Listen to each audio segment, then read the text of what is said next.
Succès Nasra, l'opposant tchadien, vient d'être condamné à 20 ans de prison pour discours à la haine, xénophobie, incitation au meurtre. 20 ans de prison. Il avait prononcé un discours pour demander aux populations de se préparer ou bien de s'autodéfendre car le gouvernement est incapable d'assurer leur sécurité. Et quelques mois après, à Mandakao, il y avait des affrontements qui avaient fait plus de 42 décès. Et le gouvernement estime que Succès Nasra est en réalité son discours qui est le moteur de ces affrontements qui ont fait beaucoup de morts.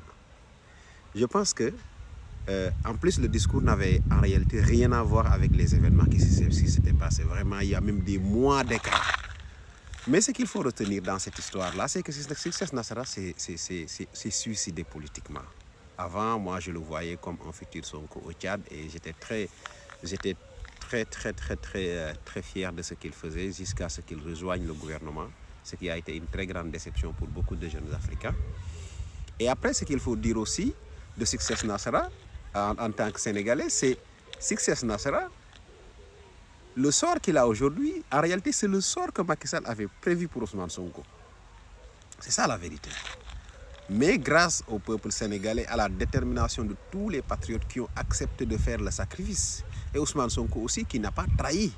Parce que si Ousmane Sonko était dans les compromis, avait trahi les patriotes, Macky Sall allait le sacrifier. Soit s'imposer, rester, jusqu'à ce qu'il veut partir, ou bien il met son poulain.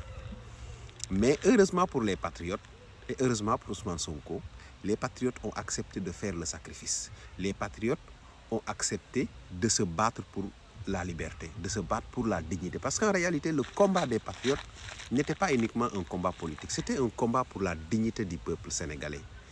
Et là, ce qui a facilité ce combat, c'est la confiance que dégageait Ousmane Sonko. Ousmane Sonko n'était pas du tout quelqu'un à qui on pouvait douter de son honnêteté, de son engagement. Et aussi, il était clair dans ses actes. Il n'y avait pas de compromis. Il n'y avait pas de détour, il n'y avait pas de simulation Non, il avait su qu'il y aura combat, il y aura confrontation, il l'a assumé. Et voilà, aujourd'hui, il a eu ce qu'il voulait. Malheureusement, Succès Nasra, qui voulait être l'Ousmane Sonko du Tchad, n'a pas réussi parce que n'est pas Ousmane Sonko qui veut. C'est ça la réalité et c'est la vérité.